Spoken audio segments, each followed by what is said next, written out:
Mr. Chairman, we're live.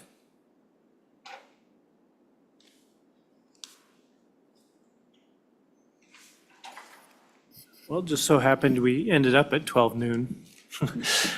Anyway, but I'd like to call the meeting to order.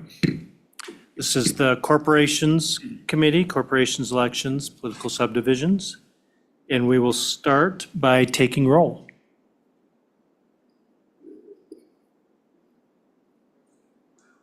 Here. Representative Locke, Present. Representative Heft, Here. Representative Johnson,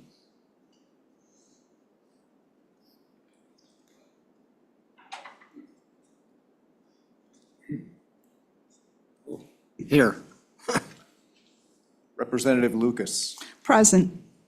Representative Webb, Here. Representative Weber, Here. Representative Yin, Here. Chairman Knapp.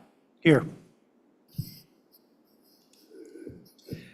Well, welcome, everybody. This is our first corporations meeting, and so we'll start off by, I'm Chairman Knapp, and we're lucky to have some returning member here, and that is Mike Yin, the House Minority Leader, so we're blessed to have him here, and also Tony Locke is a new member, and he will be Vice Chairman. So some experience with definitely protocol. So we'll start on this end, and just since it's our first meeting, let's introduce ourselves. Tell us where you're from and what you hope to accomplish on the committee. Hello, everybody. My name is Nina Weber. I'm from House District 24 in Cody. I was so excited to be on the committee because I value election integrity. And, you know, that's what so many people have been talking about in my area and across the state and really across the country is how do we secure our elections. So I'm proud to be here representing Wyoming and serving House District 24. Thank you. Good afternoon. My name is Ann Lucas, and I am the representative from House District 43 right here in Cheyenne. I'm very pleased and excited to be on this committee. I've testified before the Corporations Committee many times over the last few years. Election integrity, everything that she said applies.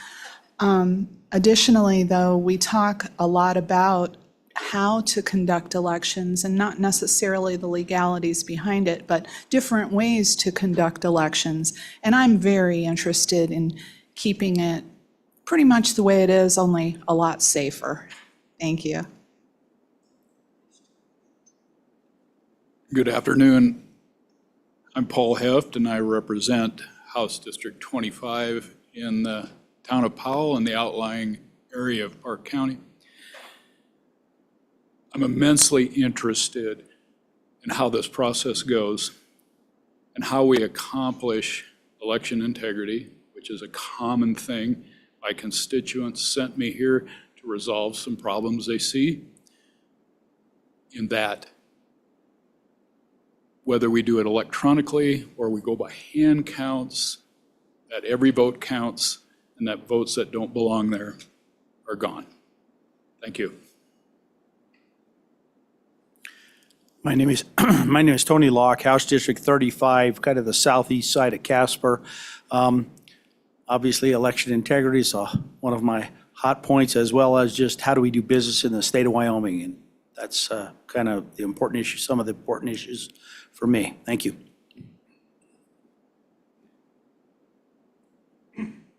Good afternoon. My name's Gary Brown. I'm from House District 41 here in Cheyenne. I've sat where you folks have sat for the last couple of years. I've testified in this committee before. I'm interested in seeing our elections made more secure. I'm interested in seeing every vote count, but every legal vote count. And I think that's one of the most important things we can look at. Thank you. I'm Steve Johnson, House District 8, North Cheyenne and the Ranchettes, the county area, and I'm very glad to be on the Corporations Committee. is important, not only for election integrity, but the business of Wyoming. That's what we're looking into, and I thank everybody. Thank you very much. Joe Webb from House District 19, in the eastern part of Uena County, a slice of Evanston, eastern or southeastern part, and then south of Evanston. Making sure our voice is heard through our votes is of the utmost importance to me. Thanks. Hi, everybody. Representative Mike Yen. I am out of Teton County. My district is House District 16. It's wholly within the town of Jackson, nothing outside of town borders. This is year 4, oddly enough, for me for corporations. I participated in redistricting, so if you don't like the shape of your district, feel free to blame me. You can blame me for that.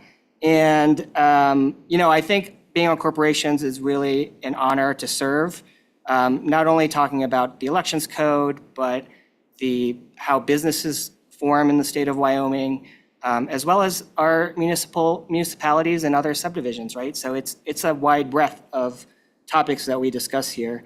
And really, I just love the company of the Secretary of State's office so much. So I think that's a good introduction.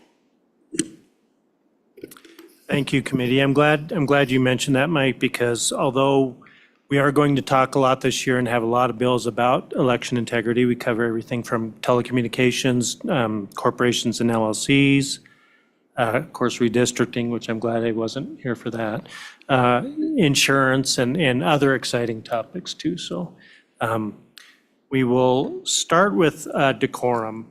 I just want to explain a little bit to the public what expectations there are in the committee. Obviously, there'll be a decorum sheet at every meeting, but it's really the purpose of the committee meetings are to listen to testimony. And when bills come up, this is our one opportunity to interlink with the public and get public testimony throughout the state. We hear from our agencies, we hear from the Secretary of State, but that's the most important piece, is to hear from the public. So oftentimes, we need to remind ourselves this isn't a debate here in the room. We basically listen to information so that we can make informed decisions. And so that's the biggest piece. And with that comes respect for one another. I expect that of committee members, and we expect that from the public to the committee and the committee to the public and those agencies testifying. So there will be no whoop whooping or, oh, no, you didn't, with that. So decorum and respect is utmost here. And one other issue, I would like the secretary to introduce yourself. Matt, could you also introduce yourself for the public? Thank you, Mr. Chairman. My name is Matt Petrie, typically used to sitting on the other side of this table. 26 years of experience in the executive branch with Revenue, Attorney General's Office, Community College Commission, and most recently Health, the Behavioral Health Division. Thank you. Thank you. Look forward to working with you. Okay, so we'll go ahead and start the meeting. Our first bill up is House Bill 156. And we have Chairman Bear here to explain that bill for us. Thank you, Mr. Chairman. What an honor to be in front of this committee today to present this bill. It was very nice to hear the introductions that actually kind of stole my thunder about why this bill is important and necessary. I think that most everybody here has heard from their constituents that they just want our elections to be secure and that only Wyoming citizens should vote in Wyoming. And this is the beginning of many bills that you will be debating or discussing in this particular committee that have that end in mind. Why is this one first? In my heart, this one is first because this one is an effort that has already been worked on by the principal executive for this particular issue in our state. There was a rule brought during the last interim to address this very issue, and it's a good method to deal with this type of concern with rulemaking, but that was unsuccessful, even though a great deal of effort was put into that to ensure that the public had been heard, all the vested parties like the clerks had been heard in how to best solve this issue, knowing that the public has seen some things in the news and around the country that has given them pause as to, are our elections secure? There's a lot of media out there and comments that in Wyoming, they are secure. We don't have a lot of issues, but the reality is we don't know unless we start to press and test the system. And that's what this bill does. Right now, it is in our laws that you have to be a resident of the state of Wyoming to vote. That's great, but if we don't ensure that that attestation that they are a resident is true, then how do we know? And that's what this bill achieves. So, I would say that not requiring that proof has been something that I've heard on the trail, and when I mentioned on the campaign trail, and when I mentioned that the Secretary of State's efforts last year were to create a rule in this effort, I jumped on that and went in and gave testimony personally on behalf of the 9,300 people that I represent to ensure that the best possible solution was brought forth, and I believe that this bill encompasses that. So with that, I'd like to go through the bill if I may, Mr. Chairman. Please. Okay, the title is Proof of Voter Residency, Registration Qualifications, and that is very apropos. You can see that we are going to require qualified electors to be a bona fide resident of the state of Wyoming, and we are also going to require that they have lived within the state for 30 days before they register to vote. You can see there are various places in the statutes that we address this to ensure that all of our statutes do require this proof once we make this change, should you and the bodies approve it, as well as the executive. The first area that we change has to do with resort districts in 1816-102. I can't tell you why resort districts have their election code outside of Chapter 22, where everything else is, but it is. So we make that adjustment here on page 2, line 20. We ensure that they have been a bona fide resident of Wyoming for not less than 30 days before the date of the election at which he offers to vote. Then we move into Chapter 22. Under definitions, we talk about a qualified elector, and we insert the language, has been a bona fide resident of the state of Wyoming for not less than 30 days before the date of the election in which he offers to vote. We cover that in the definitions, and then we also move on to Romanet 27. We talk about residence under registration, and again, we add the language on page 4, at the top of page 4, proof of residence means the documents or the proof of the residence specified by rule of the Secretary of State, which rule identifies documents or other proof that establishes residency.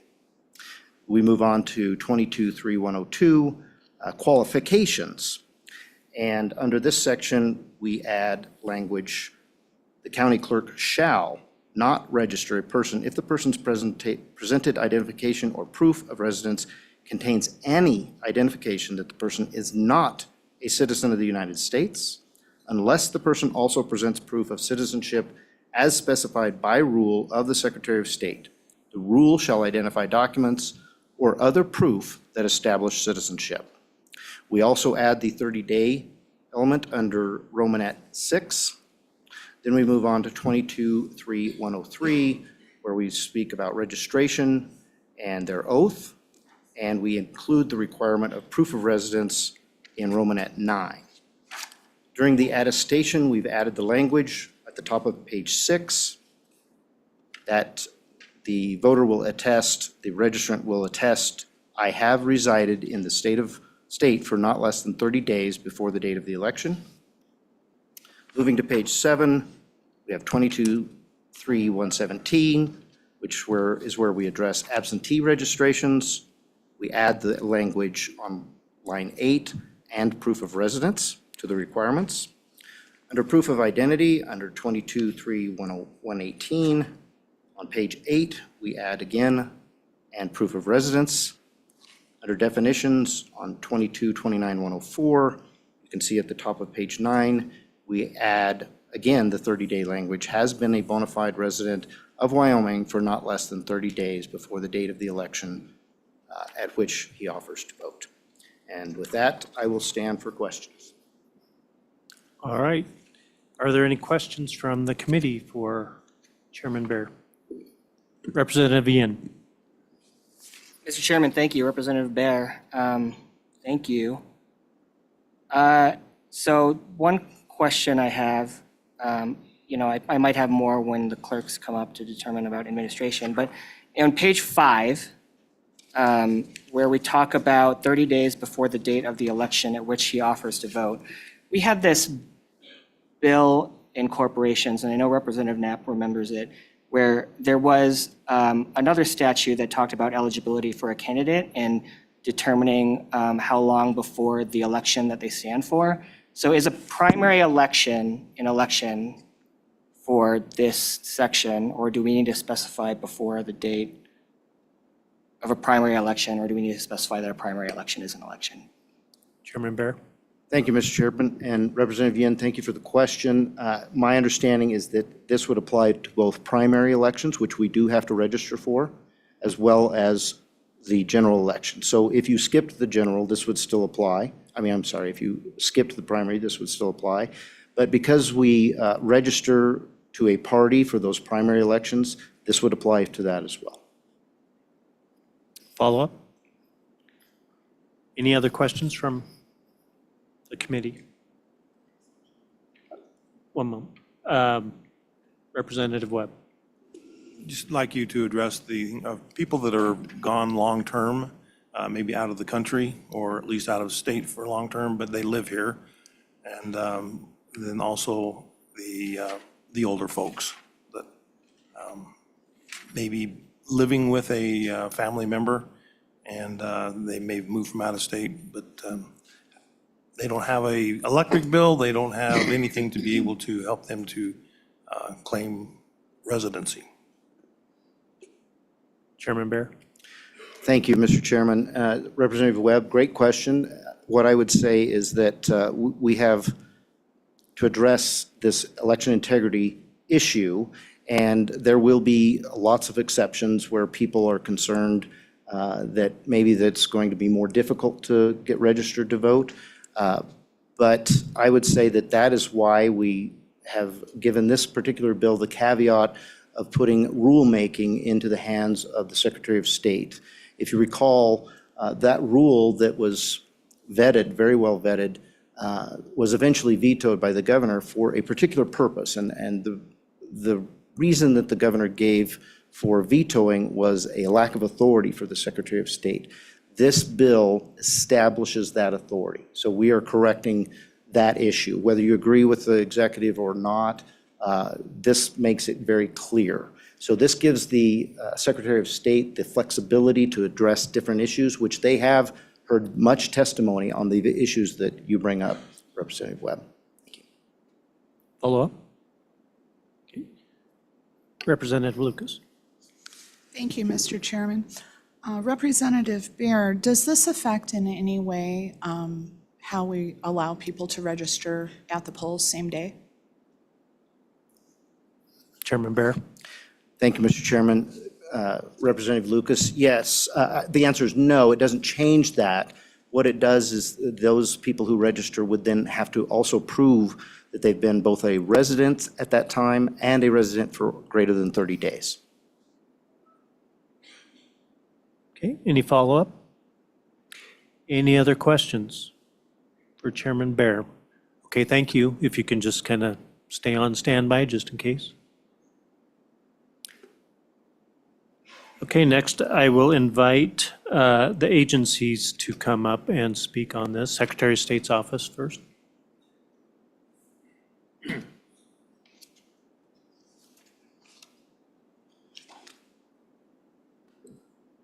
Welcome.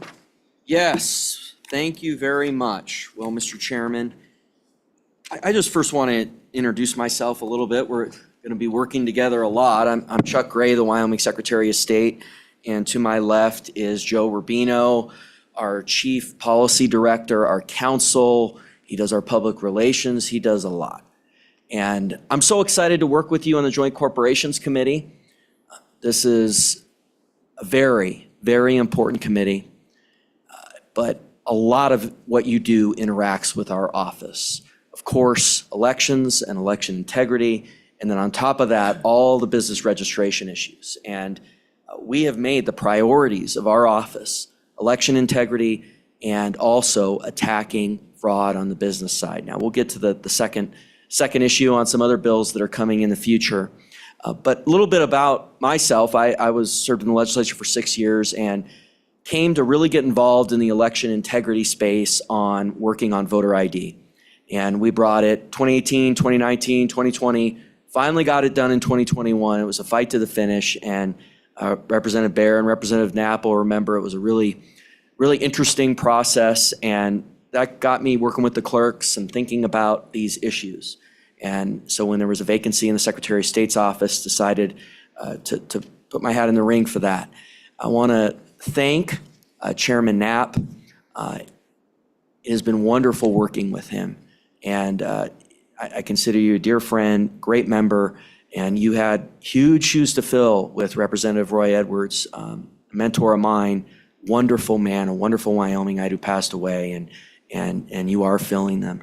And Representative Edwards, I think, would be proud of all of our work, so thank you. Now, we're going to be working a lot on Title 22, which is the election code. And Title 22 lays out the election statutes. It says that the Wyoming Secretary of State shall uniformly apply the election code as the state of Wyoming's chief election official. And that's what we're doing with this first bill. We're amending Title 22. And I appreciate the time you've given us to discuss House Bill 156 requiring proof of residency registration qualifications. I want to thank Representative Baer for bringing this bill. And this is our number one issue. We launched an election integrity plan. This was the number one plank on our 10-point plan, which is proof of citizenship and proof of residency for registering to vote. I want to be clear that Wyomingites and only Wyomingites should be allowed to vote in Wyoming elections, period. As it currently stands, Wyoming does not require documentary proof of Wyoming residency. And as I say a lot to our staff, election integrity is more than just an attestation. They actually bought me a plaque for Christmas that says that. Right now, all you do is you attest that you meet the qualifications to register to vote, but there's no documentary proof of residency, no documentary proof of citizenship at the time of registration. There's documentary proof of identity, which is in the Secretary of State's rules, but not of residency and citizenship.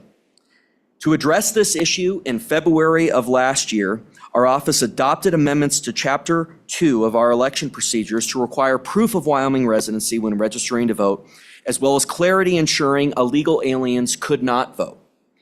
And these rules were products of months of collaboration with Wyoming's 23 county clerks and other stakeholders.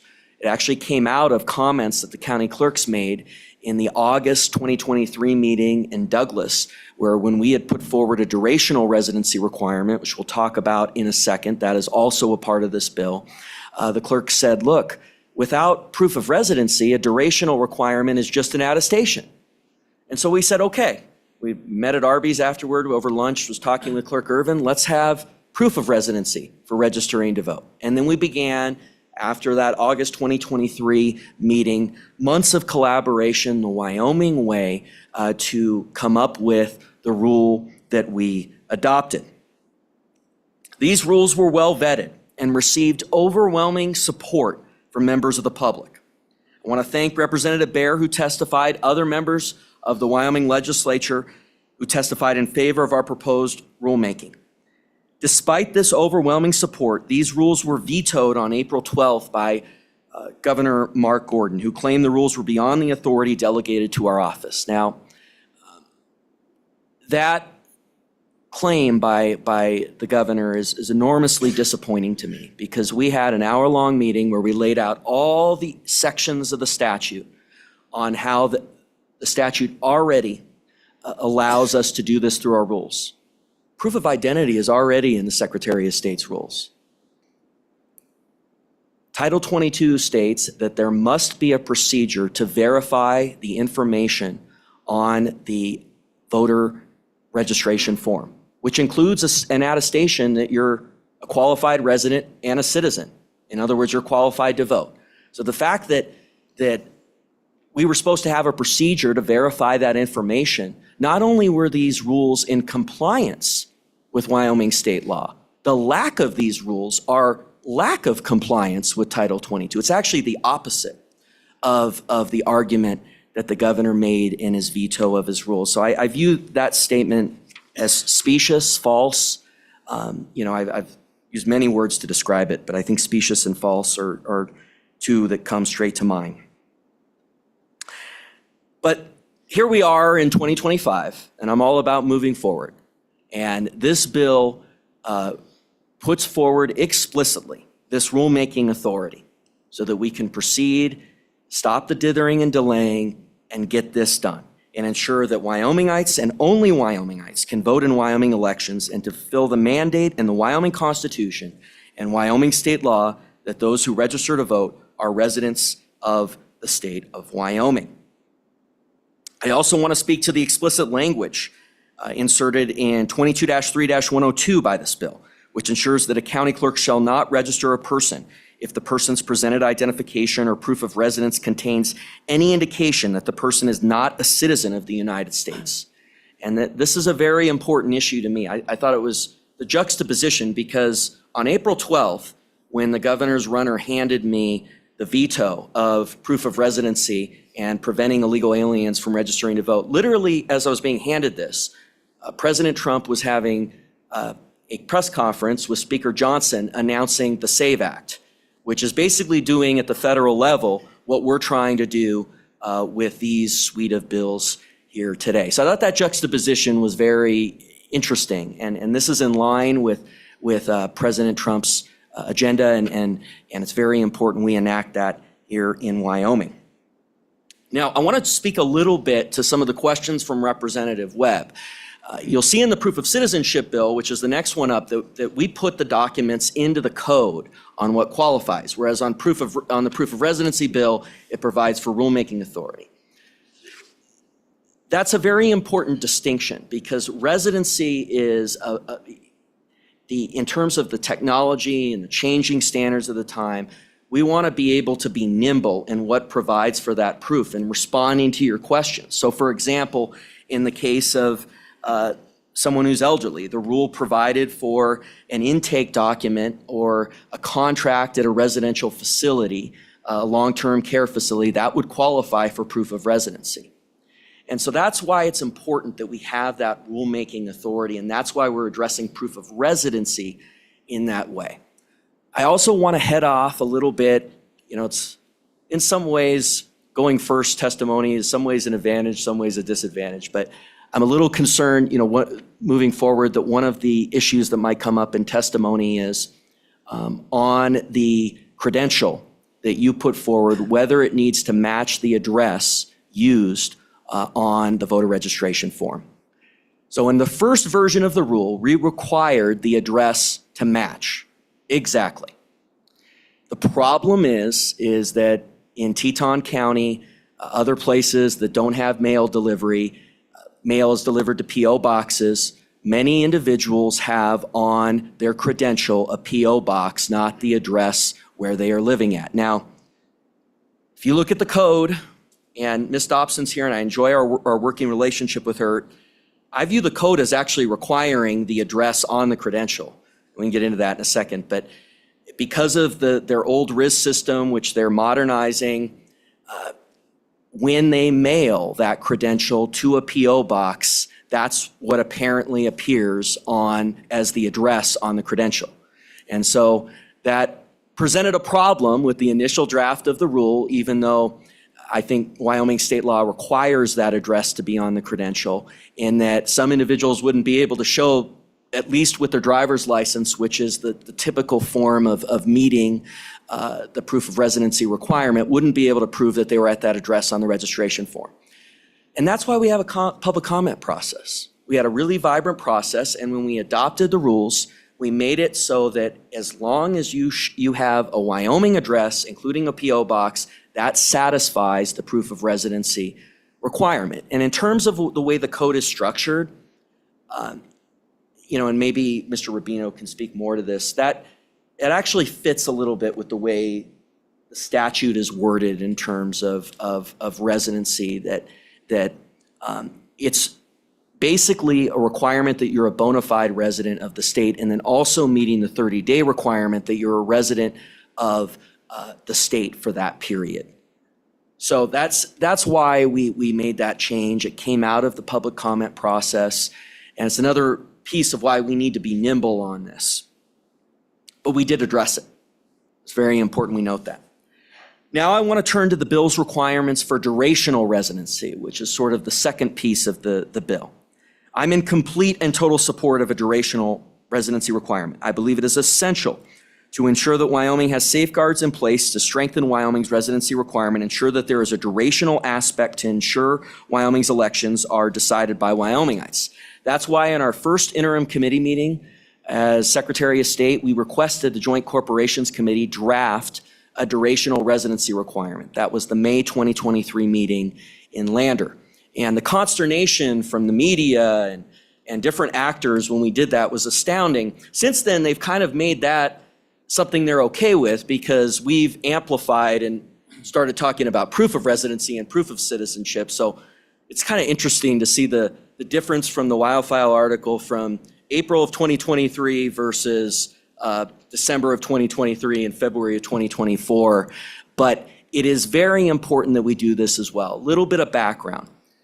I know we have constitutional aficionados in this room.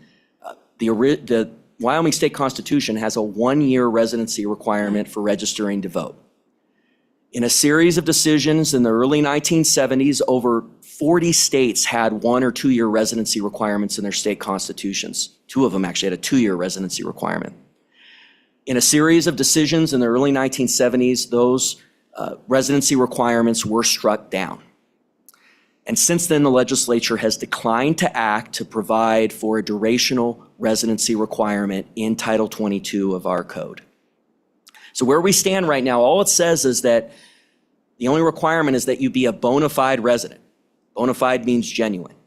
Well, I've talked with the clerks on this, and I'm not proud to say this, but if somebody lived here 10 seconds and was able to establish the proof of identity provisions that are in our rules, without that durational aspect, there's no protection there. And so right now, there is 0 durational residency requirement. Since those series of cases in the 1970s, over 25 states have established durational residency requirements. The strongest are 30 days. That is the strongest that has survived constitutional scrutiny. And so I would like stronger than 30 days. And I know I hear that a lot, and I get it. I'd like it to match hunting licenses, I'd like it to be a lot stronger. But right now it's nothing. And this is the strongest that has survived constitutional scrutiny. And so that's why we need to advance the ball forward. For the reasons we already set forth during the 2023 interim meetings when the durational residency requirement was brought forward by the Joint Corporations Committee, I believe it fits squarely in line with constitutional requirements and federal law. So that's a little bit about the durational aspect, which we really believe in, and we just want to continue to get strength and vigor in our election code. I want to reiterate my support of this bill. It's our #1 priority on our election integrity plan. I know it's #1 priority in 5 and dime. Really appreciate the tremendous work of the conservative of the legislature on this, and thank you. Okay, questions for the secretary? Questions from committee? Representative Brown. Thank you, Mr. Chairman. Secretary Gray, thank you for being here today. We appreciate your work that you've done to help us to secure our elections. I'd like to ask you, without this residential requirement, do you feel that there's a greater chance that legal voters in the state will be disenfranchised? Well, Mr. Chairman, I can't say what's going to happen speculatively, but it's very important we have these election integrity measures. Proof of citizenship, I just saw a poll the other day, polls at 85% nationwide. It's not just with registered Republicans, it's nationwide. And I think there's widespread agreement that we need to have these protections in place, that it can't just be somebody showing up and saying, you know, I've lived here, I'm here, I'm going to sign a form, and I'm going to go straight to casting a ballot. And that's pre-voter ID, that's pretty much where we were at. Now, I think we continue to strengthen the code, continue to move the ball forward. And that's what I've tried to run our agency by, and that's what I think these bills do. But I don't think there's going to be disenfranchisement. I think it's more people are going to vote because they have more confidence in our elections. And that's what we've seen time and time again. The general election had very strong turnout. Follow-up, Representative? And we had, to your knowledge, have we had any people in this country illegally that have attempted to vote here in Wyoming or have voted here in Wyoming? Do you know of any at all? Thank you for that. Oh, sorry. I apologize. Go ahead, Secretary of State. Thank you, Mr. Chairman and Representative Brown. Thank you for that question. It's been very disappointing to me, the lack of media coverage on the fact that there have been cases, fraudulent votes we have on the citizenship end in 2020, the case of an illegal alien that cast a vote in that election. And we asked the county clerk in Campbell County to remove that individual from the rolls in 2023. That did happen. In the code, county clerks are who can remove individuals from the voter rolls. That's another interesting issue I think the committee will examine. So yes, is the answer to your question. Thank you. Representative Yin. Mr. Chairman, thank you. Mr. Secretary, you know, I think my concern with durational residency requirement has always been, do we disenfranchise another U.S. citizen from voting, right? And so I think that in a previous discussion on a bill, we had something where they could still be allowed to vote in federal elections. Is that the case with this bill? Secretary Gray. Well, thank you, Mr. Chairman. And yes, let's go ahead and open up the president and vice president question. It is not in this bill. And we have long asserted that, and there are examples of this, that the Voting Rights Act, that provision you're referring, does not apply to this situation. And we'll go ahead and begin the analysis on that, Mr. Rubino. I'll start with you, and then I can weigh in. Just for a little bit of background, in the durational residency requirement that was drafted in the interim, which ultimately did not pass the legislature for lack of time, it was heard in the 23 interim and proceeded to the 24 session. It included an exemption from the durational residency requirement for the purposes of voting in the offices of president and vice president. And so the question is whether the Voting Rights Act requires that exemption from the durational residency requirement for the offices of voting for president and vice president. And the answer to that is, in my opinion, definitely no. And it does not require that. And so we'll go ahead, Mr. Rubino, and we'll run through that analysis. Mr. Rubino. With your... Will you go ahead and introduce yourself? I know Secretary Gray introduced you before, but go ahead and introduce yourself. Thank you, Mr. Chairman, members of the committee.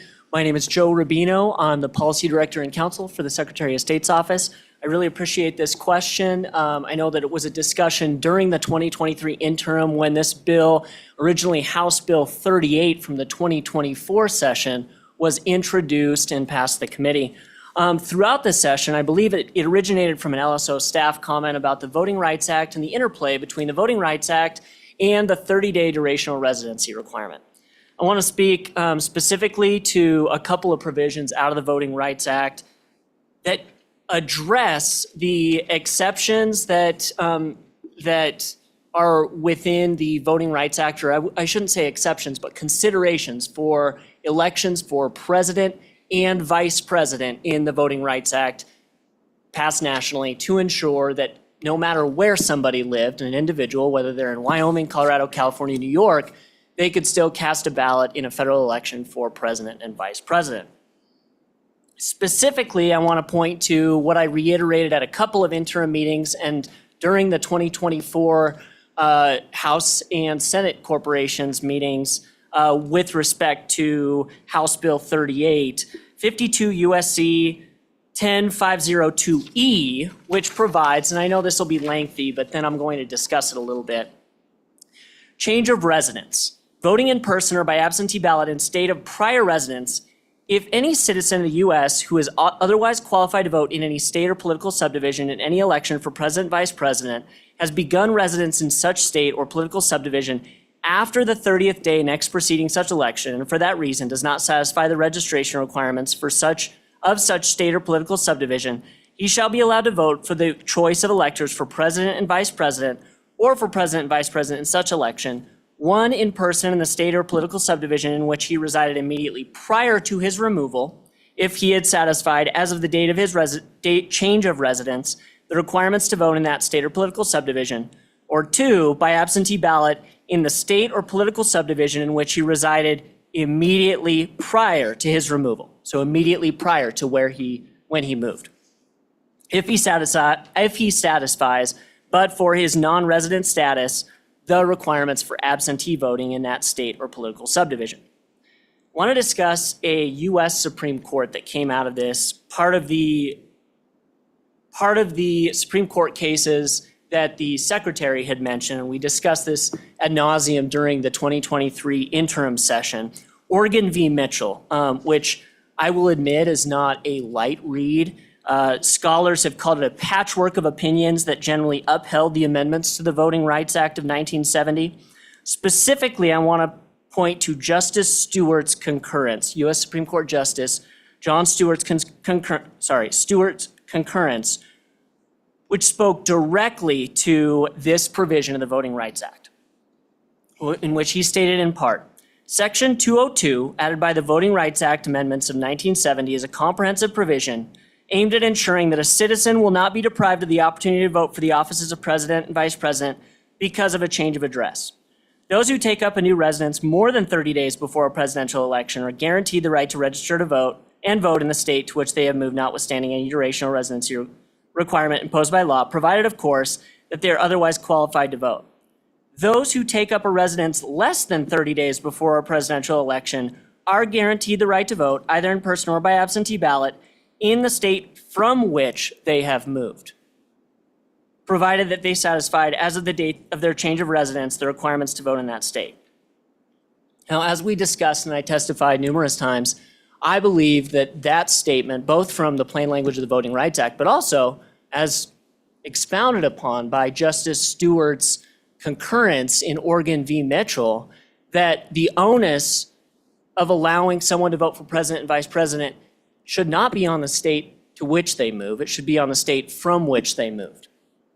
So as an example, if you moved from California to Wyoming, it was less than 30 days prior to the election, meaning the election was November 5th, you moved to Wyoming on October 28th, less than 30 days, then you should be, under the Voting Rights Act amendments of 1970, allowed to vote for president, vice president in the state from which you have moved, i.e. California, not Wyoming. I really appreciate that question, and I'm happy to answer any follow-up questions. I will say just one thing to add. Wyoming statute, our election code, in our definition of residence, we contemplated this. And I'll read from that. We say that if you move somewhere else and you don't meet their residency requirements, you can still vote here. Let's see, 22.1.102A, Romanet 30, subsection capital E.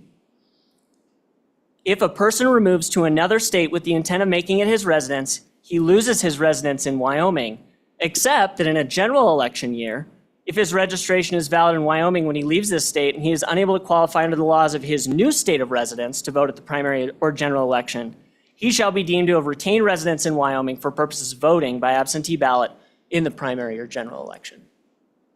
Now, to expound just a little bit more, in the 2023 interim, we had reached out to comparable states with a 30-day durational residency requirement. Idaho being one prime example. And we posed this exact question to their election staff. If someone moves to Idaho less than 30 days prior to an election and they can't meet your residence requirements, how do you respond to that? Without really getting into that, it was more of an administrative question. They say, well, we direct them to vote in their previous state of residence. Well, Representative Yin, do you have a follow-up for Joe? Mr. Chairman, is it okay if I put a bow on that? Sure, go ahead. Mr. Thank you, Mr. Chairman. I know it's lengthy, but bottom line here, we believe the 30-day residency, the durational residency requirement should apply to voting for president and vice president, should apply to all races. And there are other states that do that and have not, there's been no litigation that we're aware of around that has been successful, challenging that. Any other questions from committee? All right, thank you. Appreciate it. We'll take the Clerks Association next, if that's okay with you. Just come up and identify yourself.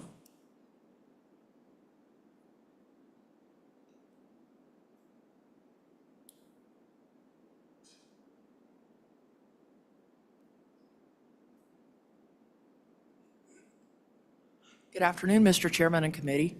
My name is Mary Langford, and I have the honor of representing the County Clerks Association of the state of Wyoming. I'm going to give you a just short background on me. I served as Sublette County's county clerk for 32 years. I retired in 2018, and I've worked the last 7 years for the Clerks Association doing this work.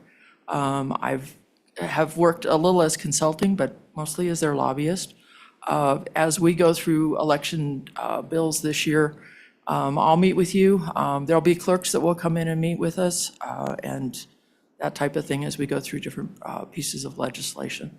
So that's the way we'll proceed, but it's really nice to see you all, and we hope to be here to be able to make Wyoming have the best elections in the United States, and that's our goal.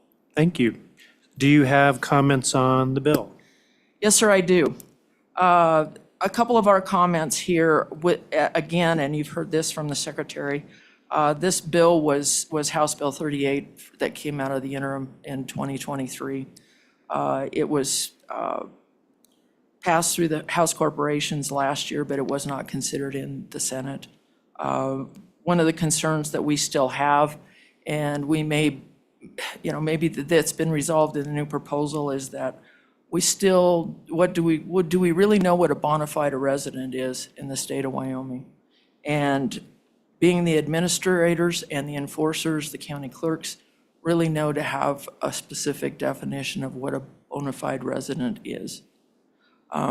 Possibly with the rules that are being proposed, the rulemaking authority that this bill gives to the Secretary of State's office so that they're able to make rules, we may be able to reach that so that we can verify residency and also verify durational residency, the 30-day requirement. In looking at some of the proposed documents that are there, some of those, just as a note, some of them are photo documents and some of them there are not that would be used, that would be verifying residency. And we would suggest that the rules that are proposed, that they should be reasonable and they should be inclusive. And by inclusive is that there are going to be folks that are going to have a hard time proving their residency. I'll show you my driver's license. I have a post office box on it. I live in rural Wyoming, and there's a number of other folks here that probably are in the same boat. It doesn't show my home address on it. And sometimes it's difficult, especially for certain populations of folks, being senior citizens, possibly being Native Americans, different folks that do have a hard time generating documents that can prove residency. So hopefully these rules will be inclusive to be able to take care of that proof. We all agree that voters in Wyoming should be citizens, and they also should be U.S. citizens. They should also be residents of the state of Wyoming to vote in our elections, and we support that wholeheartedly.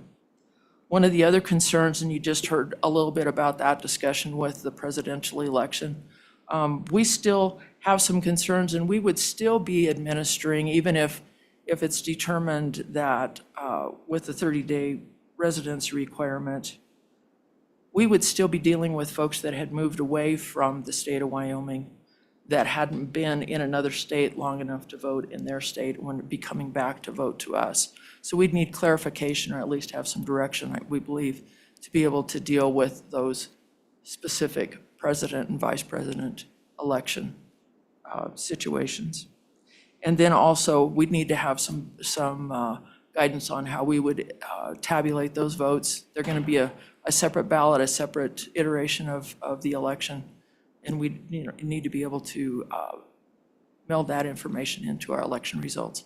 So some of those technical administrative things we're concerned about. Hopefully those can be taken care of through rules. We would be anxious and would like to be helpful as we've been able to be helpful with the other rules that were proposed, that we can be involved in that so that we can get the administration of all of this good, and so that we can have residents voting in our elections. And I think with that, again, you know that the folks that were there in 23, we had lengthy discussions about bona fide residency. And that's probably the question here, is how we get there and how we are able to provide people the information they need to be able to prove their residency. And I believe, Mr. Chairman, that's all I have today for this. If you have any questions, I'm happy to stand for those. Okay, thank you. Committee, do you have any questions for the Clerk Association? Representative Yin. So 2 questions based on the testimony, Mr. Chairman. Ms. Langford, was the language in House Bill 38 sufficient with the presidential and vice presidential elections? I think it's the subsection F added part. And for proof of residency, would a list similar to how we have proof of identity in statute be helpful? Mr. Thank you. Chairman, Yes. Representative Yen, the language in 38 would have been sufficient for that. So it would be adequate to take care of the presidential question. And then as far as the list, yes. And I agree with the Secretary of State when they say they need to be nimble, or I believe it might have been Representative Bear. But there are different things that can be used, and there are different things that appear. There's different situations that come up. So to be able to have those things. Mr. Chairman, can I back up? I just noticed I have another little note on my list here that I wanted to talk about for clarification Sure, go purposes on this bill. And it has to do with the 30-day durational piece. And what it says there that, hang on. It's on page 5 of the bill, sir, and where it says, starting on line 4, it says he has been a bona fide resident of Wyoming for not less than 30 days before the date of the election at which he offers to vote. We need to make sure that it's clear that that includes absentee voting as well as voting at the polls. Someone could offer to absentee vote, and that should be considered as their election day as opposed to the election day that's at the polls. So there may need to be a little clarification there. Okay, thank you. Any other questions? And with that, that's all I have. No other questions? All right, thank you very much. You're welcome, thank you. Okay, is there anybody else from any other agencies or any public organizations? Any members of the public privately? Mr. Chairman, we do have one individual that would like to join remotely. Okay. All right, we have somebody online, and I believe that's Julie Freeze. If you want to identify yourself, and we'll gather your comments. Good Can you- afternoon, Chairman Knapp, Congratulations on your appointment to your seat, by the way, and thank you, Corporations Committee. I just want to back up a few things that Mary said and just want to give a little bit of other testimony. So the first one, definitely the bona fide residence piece is really important. In our county, we try every year to do better and better at asking more questions when people are filling out their forms. And this year may be a little harder. And we found ourselves asking people a lot more, like if they lived in two states and they live part here in Wyoming and part somewhere else, and just trying to figure out where exactly should you be voting. And some people were really offended at the fact that we were asking those questions, but I think it's important. And so having a bona fide definition, because they would ask me like, well, what do you consider that? And we've always considered if you live more, one day more than 6 months in Wyoming, then you could probably consider yourself a resident. These are people who have Wyoming driver's licenses and addresses here in Wyoming. So I want to tell you about a couple things that we did find during the election that some of them, had to read the oath again and determine for themselves if they really qualified, because that's about all we had to do when we questioned whether or not they should be here. So we have one, and I know these people that had a business here in Lander, sold their business, moved to Montana 3 years ago. It's a small place. We see that they tore down the house that they had the address here in Lander, and now that a new house is being built there. We called the city of Lander because we had been working back and forth through email on whether or not the wife was going to vote absentee, and said, do you really live here? Because your house doesn't look like you can occupy it. And we did call the city and they didn't have an occupancy permit.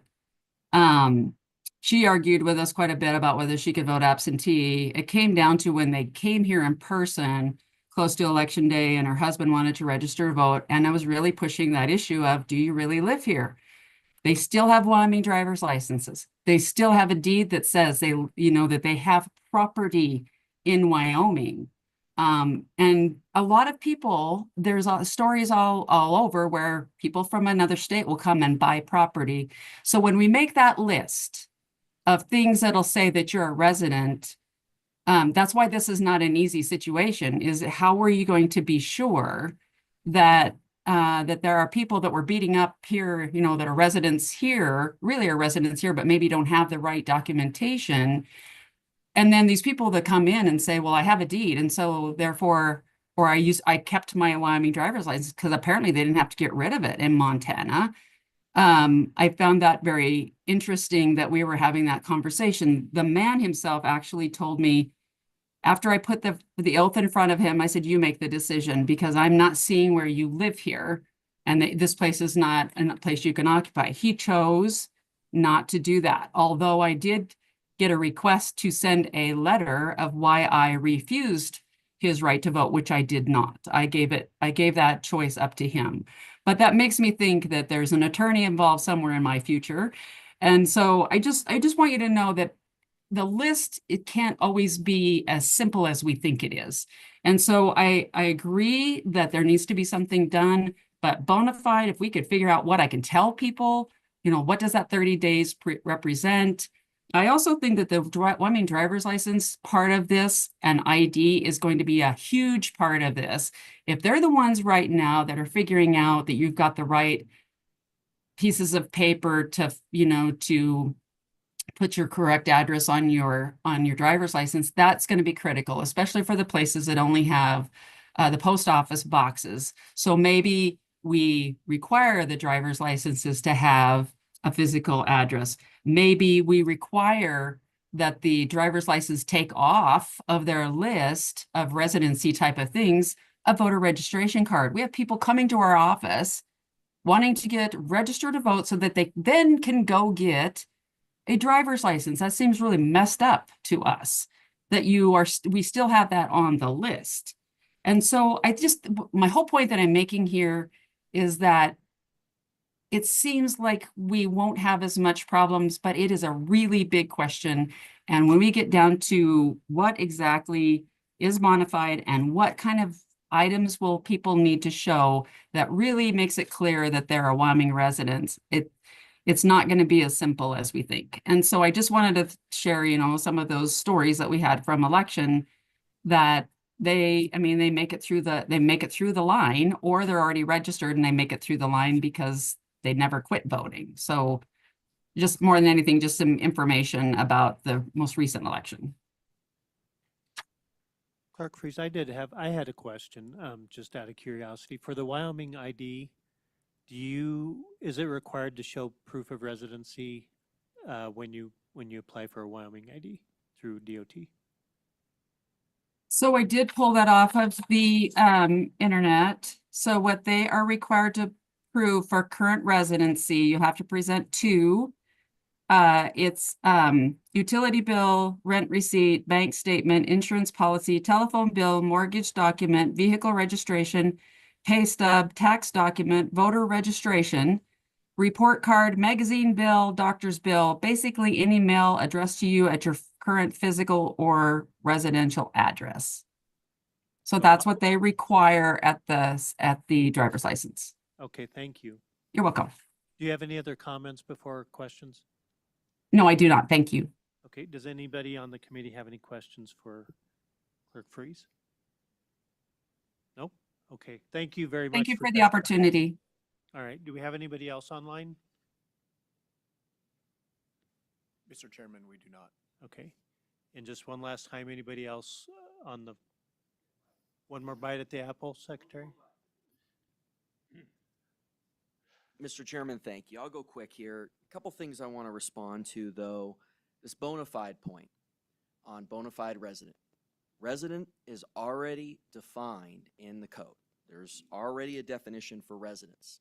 Now, bona fide, you look at Black's Law Dictionary, you can Google it.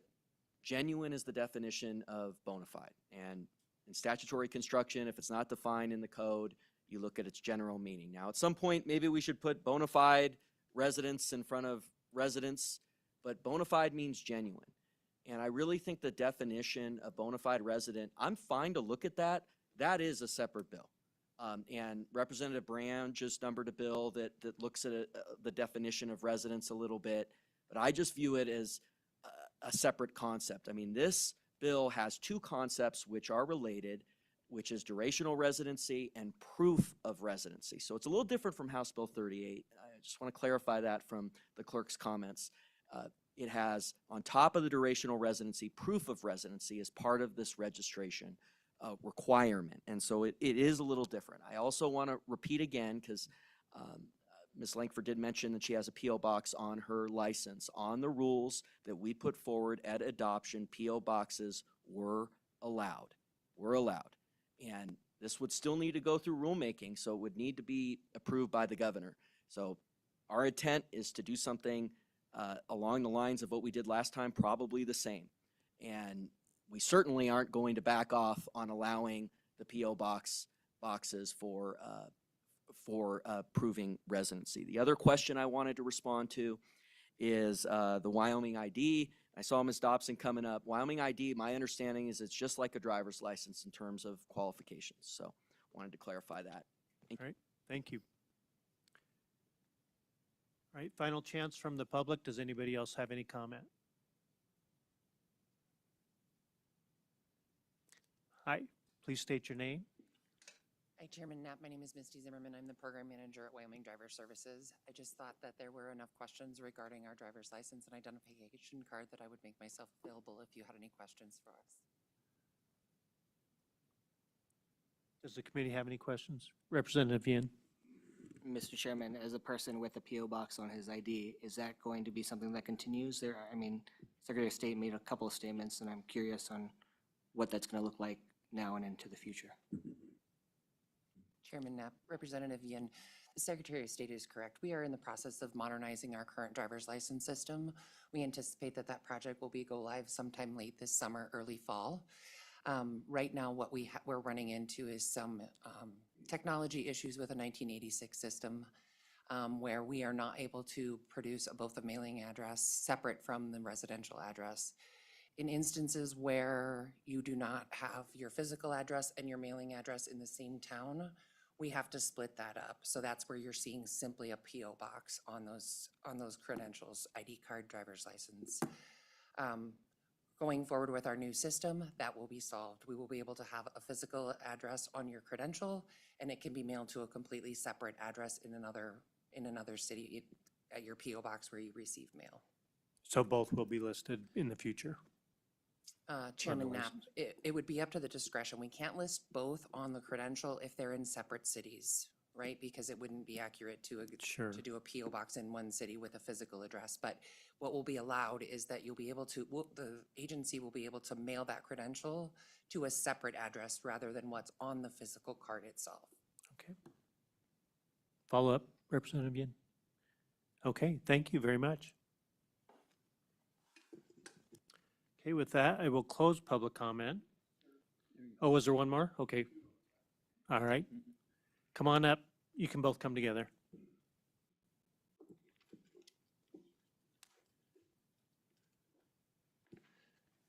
Thank you, Mr. Chairman, and I'll add my voice to the rest, congratulating you on having the gavel in this august body, and congratulations to everybody who's new and returning. My name is Marguerite Herman. I'm here for the League of Women Voters of Wyoming, and we have testified in the past about this. Mostly it was during the rulemaking process that Secretary Gray referred to.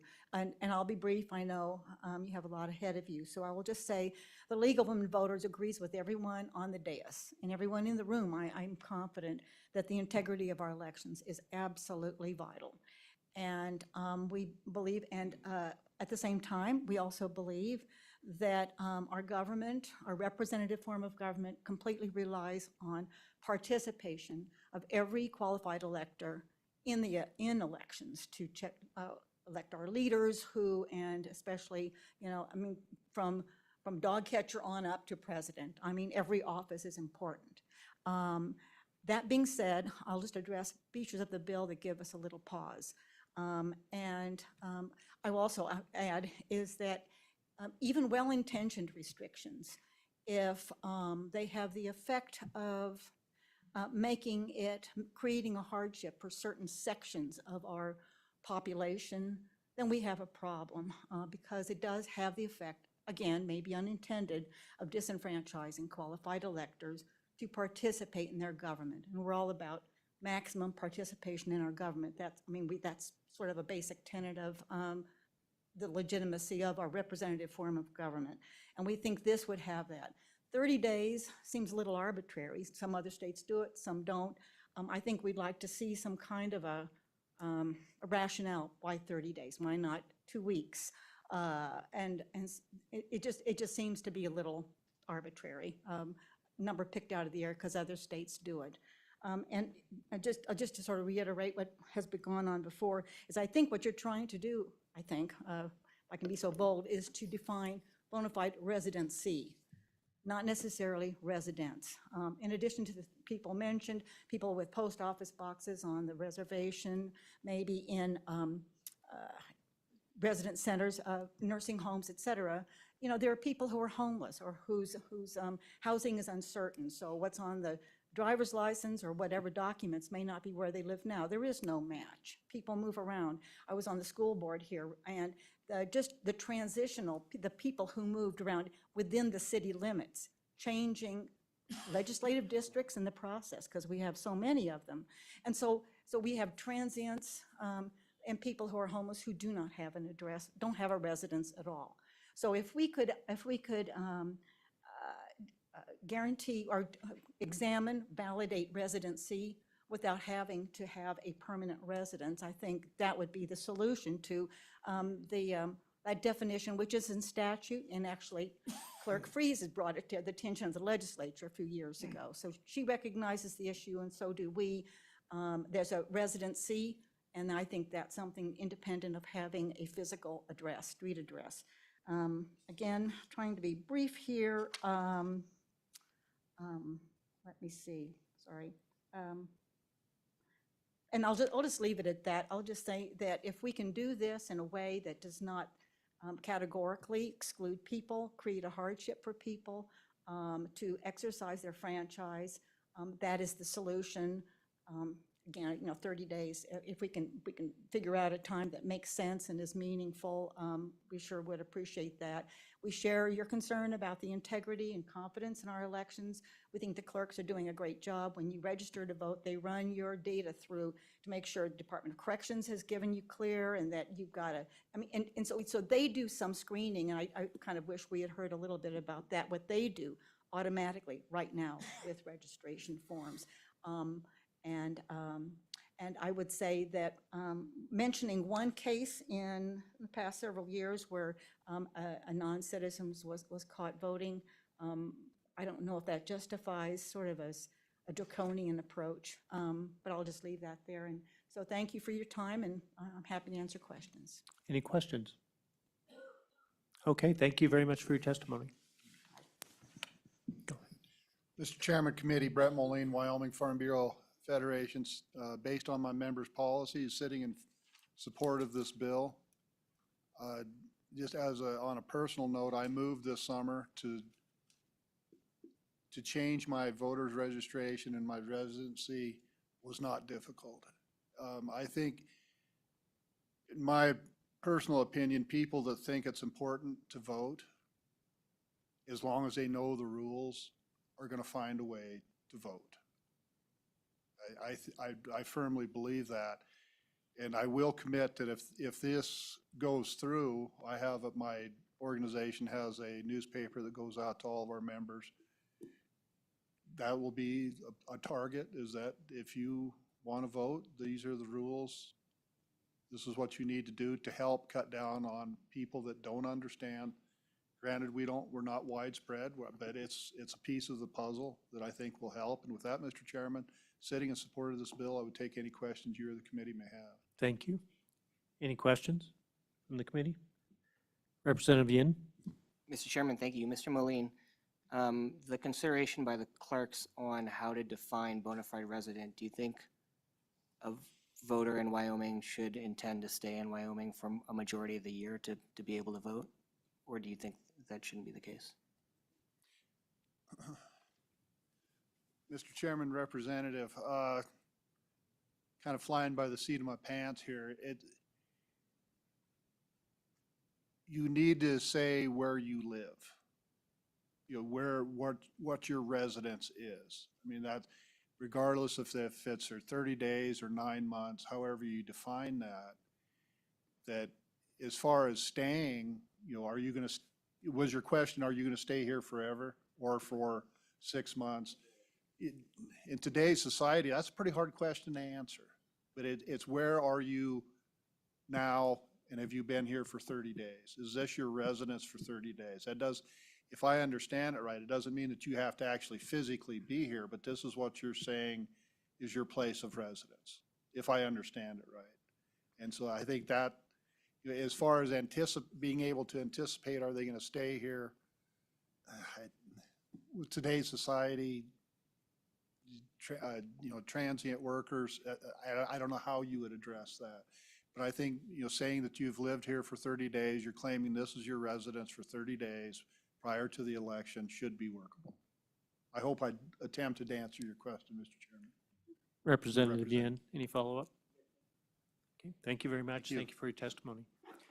All right, any other testimony from the public? And we will have to make it quick, so I'm going to give 2 minutes apiece. We've got a couple other bills to go over, so want to kind of move it along. Real quick, I'm Gail Simmons. I'm a resident of Sheridan County. I have Civics 307 and also Why Vote. The mission of Why Vote is that all eligible Wyoming citizens are informed voters in each election. So I agree with the premise behind this, and I see absolutely no reason not to have a residential requirement. The devil is always in the details. And so I've got a couple of things. I think that the rulemaking process will deal appropriately with kind of how do we go about doing this. And I think that specifying it in this bill is an improvement in responding to the reason for the veto. In those details, the question is that I have is on if you have a new registrant, if you have an individual who is coming to register and has not been registered in a prior state, what about those and their right to vote for president and vice president? So just because they've moved here doesn't mean that they are registered somewhere else. So you can't, so telling them they have to vote in their previous, or they have to, right? So that's a hole that probably needs to be taken a look at. So new registrants where they have not been registered prior. Also on purged voters. So they were registered previously in our system. They didn't respond because appropriately, so they hadn't voted in the previous general and they were removed. But the system doesn't erase that. It shows that they were prior. So that might be something in the rules that if they were there before and there's some, just a gap that was from there, that they don't have to reprove it. A lot of times people will show up at the voting place and not realize that they've been purged. So I think that's something that would need to be addressed probably in the rules. The other one is on page 7 and 8, where the statement across the two of those say an absentee ballot obtained in person by mail. And I thought that was interesting because that's in the voting piece of it. And so what about, that specifies on the absentee ballot, but what about those people who did not request their absentee ballot in person? In other words, I sat with a constituent this past year who can't see very well. And so what I did for her was I said, you can get it by mail. I'll call, I'll tell them your name, and then I'll hand the phone to you, and you just need to answer their questions and you can get it by mail. So the question is, because it very specifically stated in here that on page 1 and 2 of page 8, for an absentee ballot obtained in person by the elector, no identification shall be required. And I'm just concerned that there's a gap there on by mail. And then in two different cases, on page 2 and then on page 8 and 9, it states that on 8 line 23, F has registered to vote, and line 2, G has been a bona fide resident of Wyoming for not less than 30 days. How can you be registered to vote if the requirement is that you've already proven that you've been here for 30 days? So I find that language confusing, and I read bills a lot, but it also shows up in, at the beginning, I think it was page 2, the same thing. So those F and G, just, it's strange language, where one is a predecessor to the other. So you can't be registered to vote if you didn't provide your residence. So why do you have, do you get my drift there on the F and G? I think this cleared up a lot of the problems that were with the prior one, but I think there's still some wordsmithing that needs to be done and maybe close some gaps. Okay. Any questions? None? Thank you, Gail. Appreciate it. Go ahead. Thank you, Chairman Knapp and members of the committee. My name is Marissa Carpio. I'm the Policy Director for the Equality State Policy Center. ESPC is a nonpartisan, nonprofit organization working to ensure transparent government and that Wyoming's elections remain fair and secure. After listening to all of your introductions and all of the comments today, I think we're all in agreement that U.S. citizens who are residents of Wyoming should be the only people who are voting in our elections. We are fortunate to live in a state where that occurs. We have county clerks who know their constituents and affirm them regardless, election judges that are well-trained, and volunteers watching the polls for any disturbances. The Equality State Policy Center has been observing the election process and procedures for over 30 years. We're concerned that this bill will create real harm for Wyoming residents who are U.S. citizens and create more obstacles to registering to vote in our elections. We have the same hope and concerns as the county clerks that the rules would accommodate those in assisted living shelters, rural voters that currently have their PO boxes and their driver's licenses and won't get them updated after the institutional update. Women who do not have their names on utility bills, that applies to grandparents and children as well. Those in assisted living shelters, those on the reservation. For those people and more, this bill could be a real hindrance to registering to vote. And anytime someone eligible is disenfranchised in Wyoming, it's a problem for our democracy. So with that, I stand for any questions. Thank you. Any questions? Okay, thank you for testifying. Any other members of the public? I'm going to close public testimony. And what is the pleasure of the committee? Mr. Chairman, I move that we move the bill. Okay, it's been moved by Representative Hopp and seconded by Representative Weber. Let's go through the bill page by page and see if there's any amendments. Page 1. Page 2. Page 3.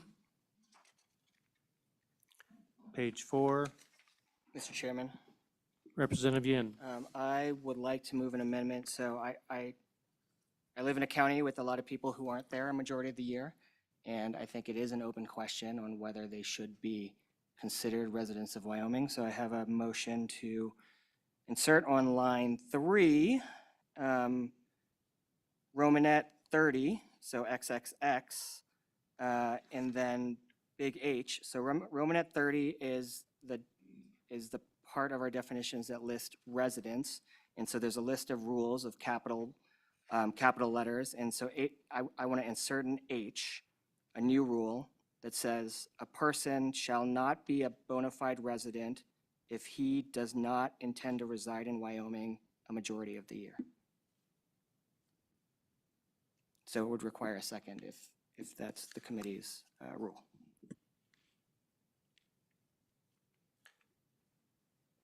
So a person shall not be a bona fide resident if they do not live. Mr. Chairman, a person shall not be a bona fide resident if he does not intend to reside in Wyoming a majority of the year. Okay. Is there a second? No second? Okay, that dies from lack of a second. Anything else on page 4? Page 5? Page 6? Page 7?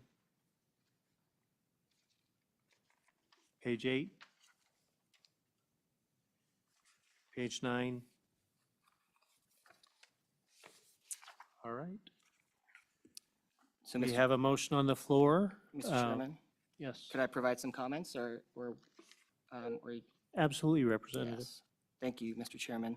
So, I mean, my intention is that if we are concerned about people moving here and then voting, I think we should be concerned about people who move here and then vote and then leave. And I think that was the concern that I brought up with my amendment. I think the 30 days is a little bit arbitrary, but a majority of the year makes sense if we want to talk about who should and should not be residents of Wyoming with regards to voting.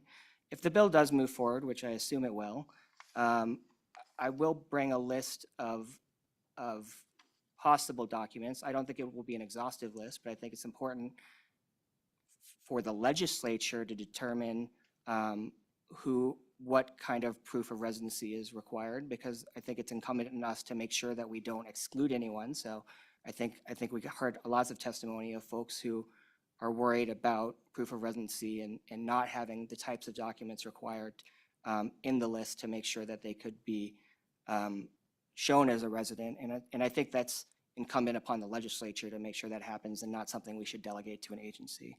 And I think, again, I also don't want to disenfranchise US citizens who are voting for their president and vice president. So I'll probably bring that language from House Bill 38 on the floor as well. Okay, thank you, Representative Yin. Any other comments? Okay, Matt, please poll the board. Thank you, Mr. Chairman. This is a roll call vote on House Bill 156. Representative Brown, Aye. Representative Locke, Aye. Representative Haft, Representative Johnson, Aye. Representative Lucas, Aye. Representative Webb, Aye. Representative Weber, Aye. Representative Yin, No. Chairman Knapp. Aye. House Bill 156 does pass committee. We have next up House Bill 157, proof of voter citizenship, also with Chairman Bear. Thank you, Mr. Chairman and committee. Thank you for that work on that previous bill. This one is much along the same lines, very similar, but much simpler. We're just now dealing with citizenship in the United States versus residency in the state of Wyoming. So you can see, we begin by all the different parts of statute that we're going to need to address on page 1. Page 2, we have definitions, and we've added the word citizenship on line 10 to that part of registration. And then the detail here is on page 2. Proof of United States citizenship means, for the purpose of voter registration, any of the following, and we give a list.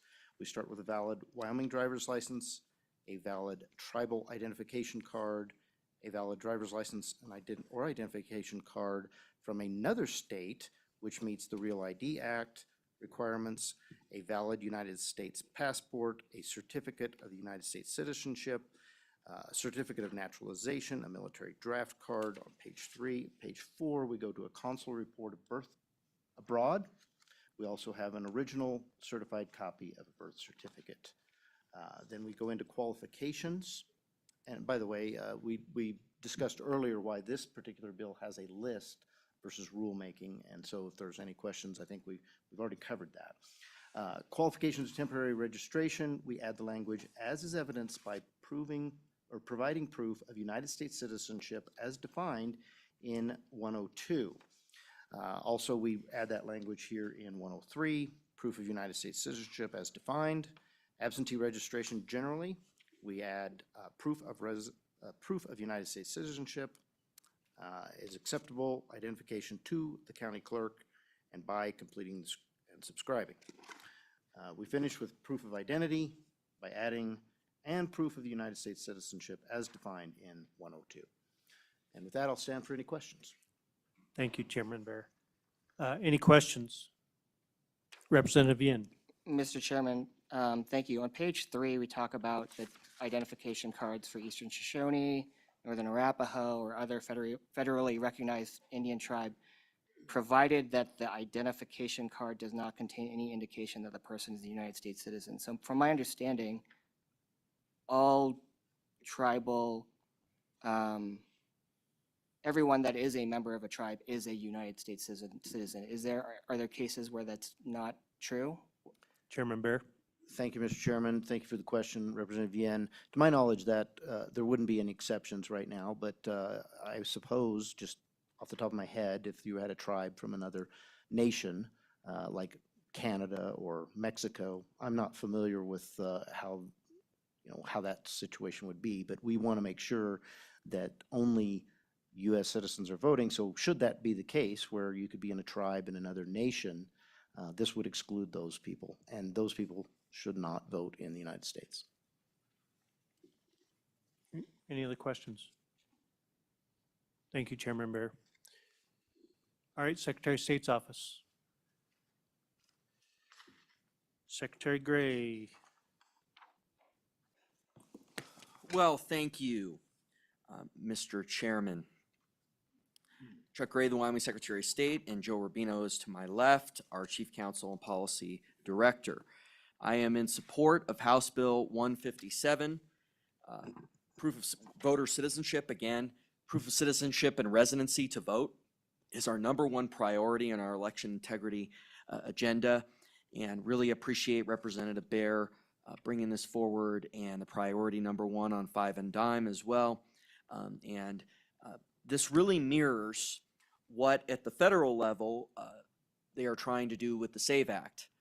And of course, President Trump announced on April 12th of last year at Mar-a-Lago that this SAVE Act bill sponsored in the legislature by Chip Roy. And this puts that into state law.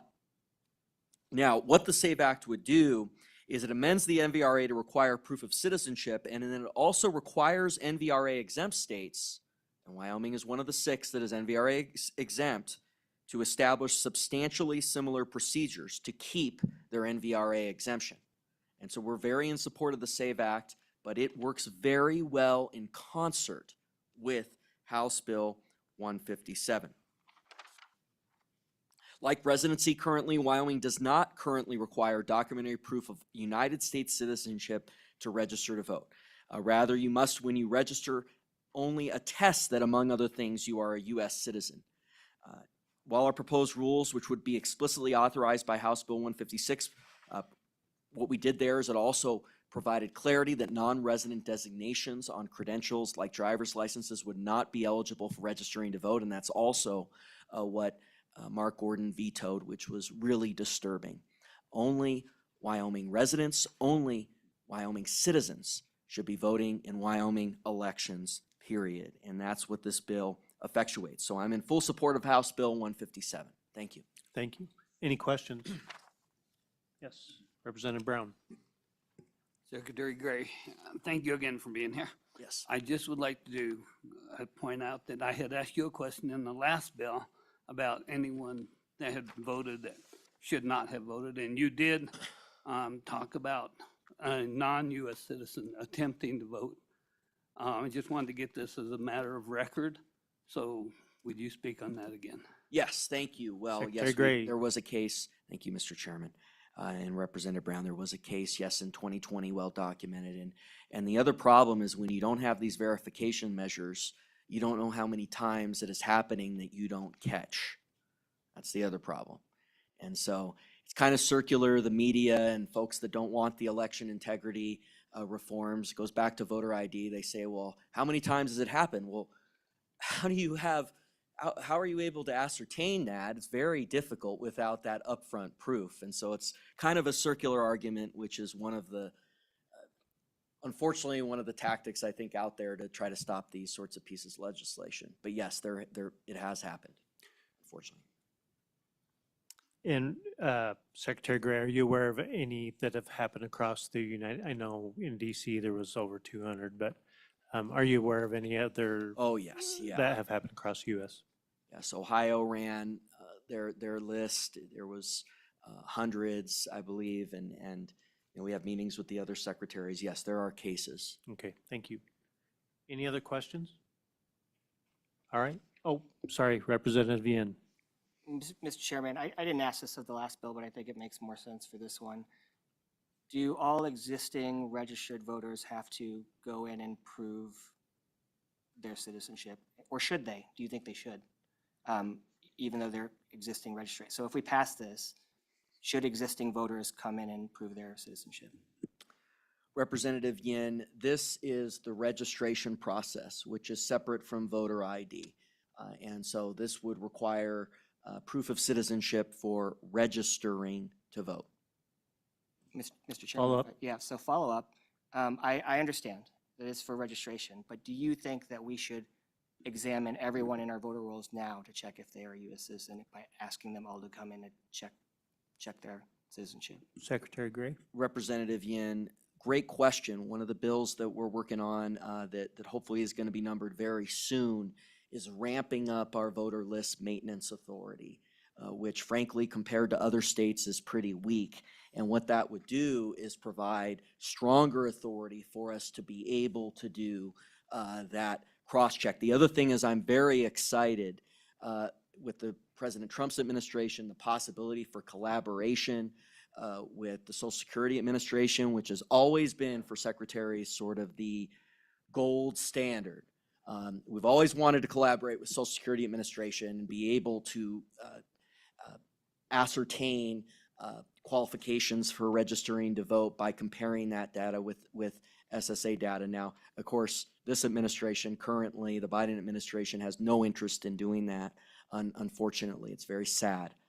But we're very hopeful that the upcoming Trump administration, we know that they want to get a handle on this. And that's shown by the press conference on the SAVE Act, the support of President Trump on the SAVE Act, and we're very excited to work with them on that. So, Mr. Chairman, Mr. Secretary, at this time, you don't think we need to check? I mean, you want enhanced cross-checking powers, but you don't think current voter registrants have to come in and prove their citizenship at this time? Well, Mr. Chairman, I feel like a little bit of words in my mouth there. I think that would be a separate bill. If you want to bring that forward, I'd be happy to work with you on that. This is about at the time of registration. You need to think a little bit about how it would look, but the cross-checking bill, I think, would also handle existing registrants, but happy to work with you on a bill to check current registrants, if that's something you're interested in. And Secretary Gray, so the answer, I'm not putting words in your mouth, but not in this bill. Any other questions? So if you think the cross-checking is sufficient for, Mr. Chairman, and Mr. Secretary, if you think the cross-checking is sufficient, that expanded power is sufficient for existing voter registrations, why do we need to do it for new registrations? Secretary Gray. Well, thank you, Mr. Chairman. I think it could be sufficient, but I'm happy to work with you on a bill for proof of citizenship for existing. I think it'll be a great bill for you to bring, and happy to work with you on that. Okay, thank you. Thank you. Any other questions? Representative Lucas. Thank you, Mr. Chairman. Mr. Secretary, I note that in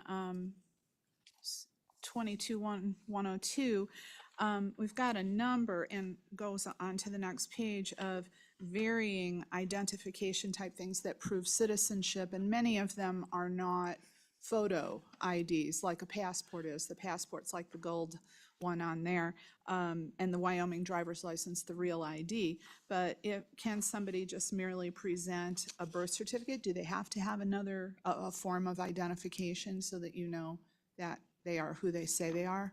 Secretary Gray.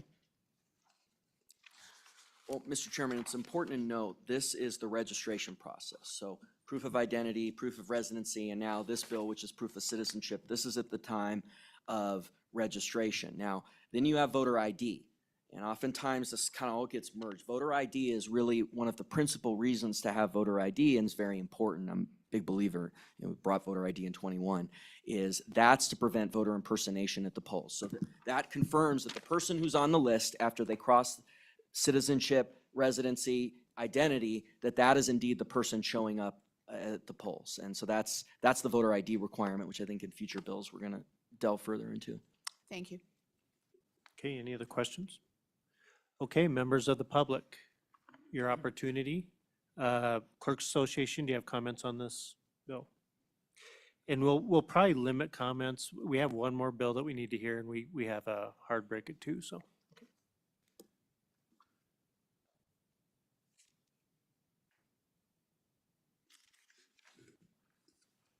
Mr. Chairman, I'm Mary Langford, and I have the honor of representing the County Clerks Association.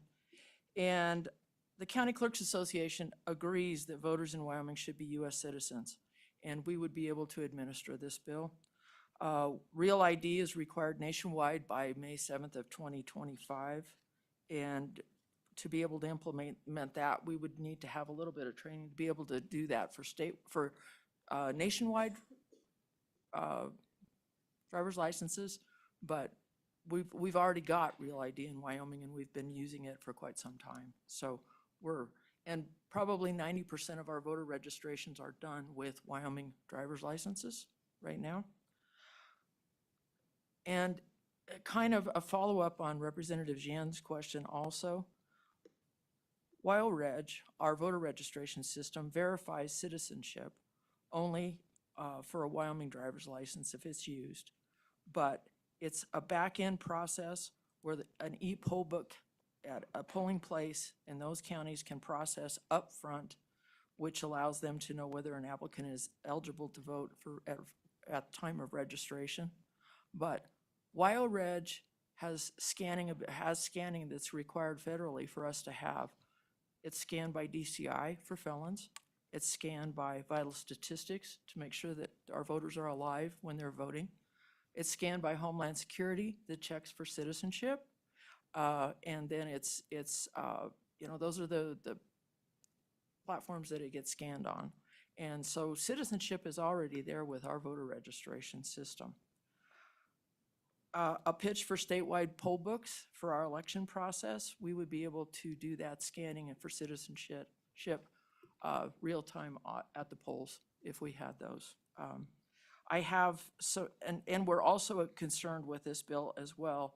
We have a list of documents. We want to make sure that those are inclusive so that we don't disenfranchise anybody that can't produce those documents, but to make sure that those documents can be made available by citizens that want to vote that need to prove.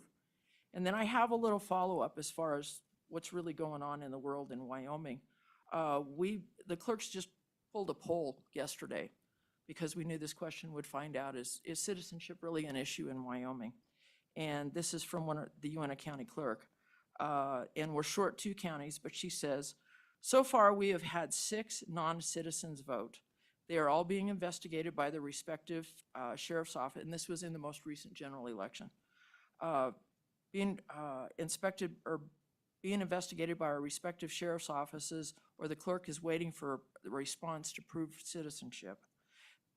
Their clerks suspect most of these will turn out to be citizens that are being flagged incorrectly in our WyoReg system. We have several incidents throughout the state of people who have been citizens being flagged as non-residents. So we're trying to resolve those. We're talking 6 voters. Most of these scenarios have been overcome. Wish we were able to just look people up and know for sure that they were citizens. And so there's some work that probably needs to be done at WyoReg. And also maybe some more connectivity with Homeland Security. One other thing, another tidbit that you need to know, statewide, there were only 5 people that were turned away as non-citizens that were prevented from voting in the general election. So those are the numbers we're dealing with. But citizenship is taken care of at WyoReg registration. Yep, So, thank you. yeah. Any questions? Any questions? From the committee? No? Thank you very much. Okay. Any other member of the public? Go ahead and come on up.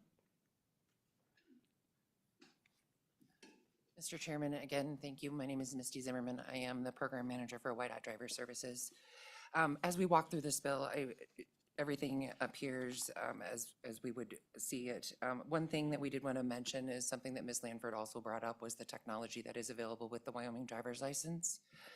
So that is definitely something that is currently available to the clerks at this time. On page 3, lines 8 through 12, it talks about another Real ID compliant driver's license. One thing of note for the committee, that just because a person has a Real ID compliant driver's license, it does not mean they are a U.S. citizen. It just means they are here legally, so they have lawful presence. So I think there needs to be some additional guidance given in this.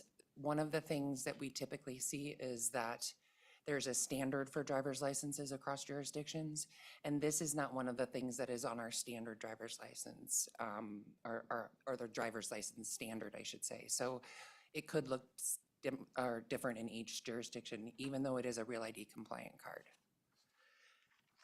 Other than that, I would stand for questions.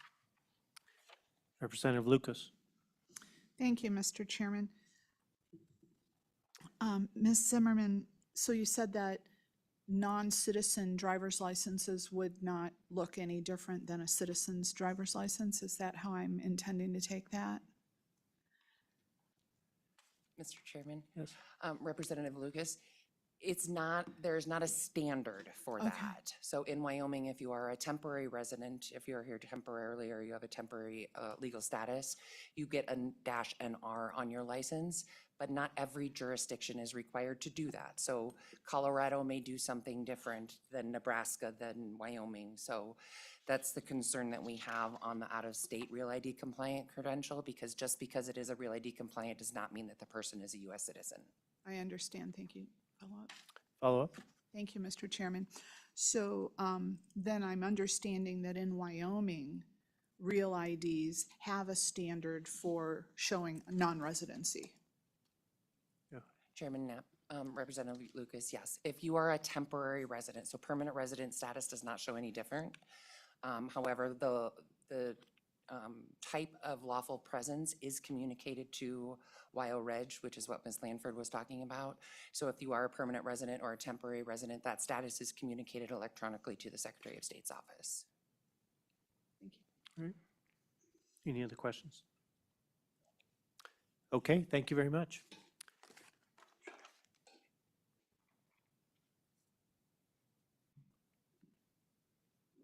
Mr. Chairman, Brett Moline, Wyoming Farm Bureau, to try to be, I know you got another bill, so we support this bill. I'm going to ask you to support it and send it forward. With that, I would take any questions you may have for me. Okay, any questions? Thank you very much, appreciate it. Any other testimony? Anyone on, oh, Chuck? Can I clarify a couple things? It's very important to, I think, clarify things because I just want the reporting to be right. I want to push back a little bit on the county clerk's argument that the current voter registration HAVA check is the same as proof of citizenship for registering to vote, and I vehemently disagree with that. The HAVA check runs citizenship data across YDOT data and other data that we have agreements with pursuant to Title 22, but proof of citizenship on the on the front end is very, very, very, very different. And it's incredible because that argument would be saying that the SAVE Act is duplicative because, as she mentioned, HAVA already requires that check, which is federal law. So it's not just me saying this, it's Chip Roy, President Trump, the entire Congress saying that this is not in any way duplicative. The registration HAVA check is different.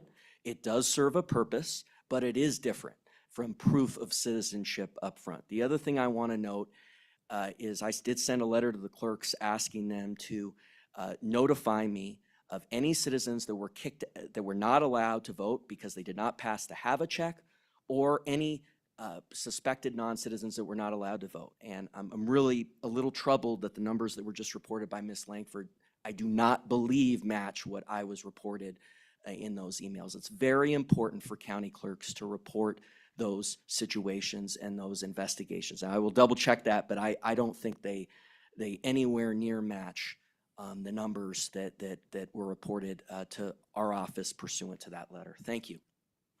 Thank you. Oh, Secretary Gray, you may have a question here from Representative Locke. Thank you, Mr. Chairman, and thank you, Mr. Secretary. And just, can you speak to that other state real ID issue that was brought up? What's your perspective, or what are the thoughts about that, if you could, please, sir? Secretary Gray. Sorry, what was that? The issue, obviously, Ms. Zimmerman, I think that's her name, had mentioned that there was an issue with other state real IDs that they didn't clearly show resident, a citizen versus non-citizen. In some cases, that may not be clear. Might be putting words in her mouth, but do you have a perspective on that issue? Secretary Gray?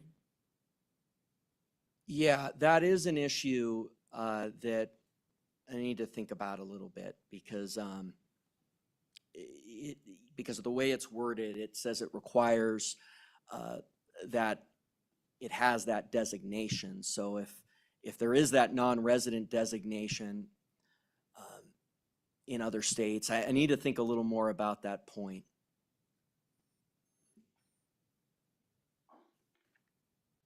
Follow. Okay, any other questions? All right, thank you. Any other public comment on this bill? Go ahead and identify yourself. Thank you, Chairman Knapp. Travis McNevin here on behalf of the Northern Arapahoe Business Council. Not speaking for or against either of the two bills, just the tribes have been referenced a number of times, just today in course of discussion from the public. And towards that end, I just wanted to say that as we think about proof of residency, citizenship, these sorts of things, that there's two things that I just would like to draw your attention to. One would be, and certainly happy to see the use and the recognition of the tribal ID cards that is in the citizenship bill.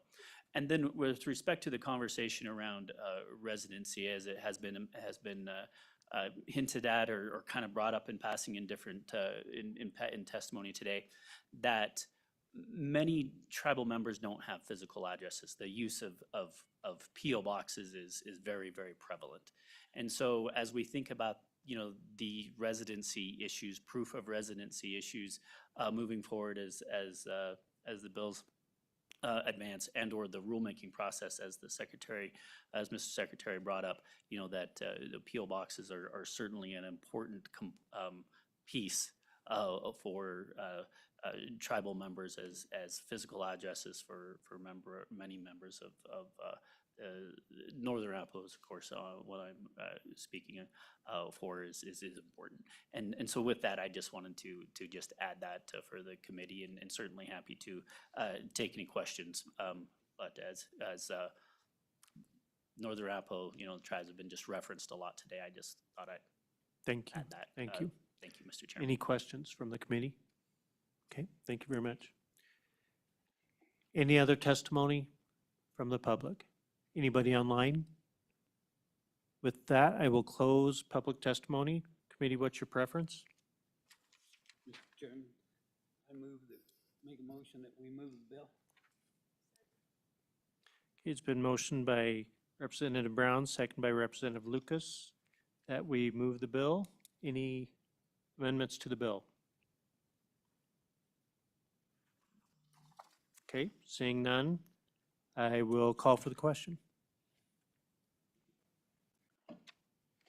Thank you, Mr. Chairman. This is in reference to the roll call vote for House Bill 157. Representative Brown. Aye. Representative Locke. Aye. Representative Heft. Aye. Representative Johnson. Aye. Representative Lucas. Aye. Representative Webb. Aye. Representative Weber. Aye. Representative Yin. Aye. Chairman Knapp. Aye. Bill has passed committee, House Bill 157, proof of voter citizenship. The next bill up, and I see Representative Ottman is here. I have failed the committee. We have a 2 o'clock to be back at. So I will move this bill to our next meeting on Friday at noon. Is that okay with you, Representative Ottman? Would that be all right? Okay, thank you. I just want to give it time, and I have failed the committee as far as limiting time, but I want to make sure we get all the public comment that we can out of these bills. It's very important. So we will move that to Friday. Mr. Chairman? Yes. If I may, I might ask if you are ready to identify who would be presenting both of these bills on the floor, both House Bill 156, which was the first bill we considered, as well as House Bill 157, which is the one we just finished. Well, I was going to say, Representative Bear, Chairman Bear, do you plan on helping on the House with these two bills that you've authored here? Mr. Chairman, I'd be happy to present these bills and answer questions on the floor. Okay, sounds good. Thank you. Very good. Thank you, Mr. Chairman. With that, we will adjourn the meeting.